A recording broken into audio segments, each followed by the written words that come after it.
திருப்பத்தூர் மாவட்டம் ஜோலார்பேட்டை கடைத்தெருவில் அமைந்துள்ள ஸ்ரீ அம்மன் திருக்கோவிலில் ஸ்ரீ சத்குரு ராகவேந்திர சுவாமிக்கு ஸ்ரீ சத்குரு ராகவேந்திர சுவாமிகள் சேவா சங்கத்தின் 10ஆம் ஆண்டு விழாவும் ஸ்ரீ ராகவேந்திர சுவாமிகளின் 353ஆம் ஆண்டு ஆராதனை மகோத்சவ விழாவும் மிக சிறப்பாக நடைபெற்றது.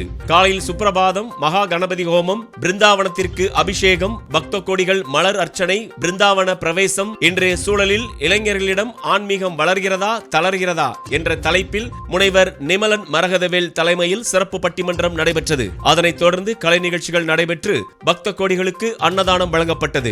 குமரவேல் ராகவேந்திரா அவர்கள் தலைமையில் நடைபெற்ற இந்நிகழ்வில் சிறப்பு அழைப்பாளர்கள் ஸ்ரீ சத்குரு ராகவேந்திர சுவாமிகள் மகளிர் அமைப்பாளர்கள் மற்றும் தேன்மலர் மகளிர் குழு, சேவா சங்க பொறுப்பாளர்கள், நிர்வாகிகள், இளைஞர் மன்ற பொறுப்பாளர்கள் அனைவரும் கலந்து கொண்டு சிறப்பித்தனர்.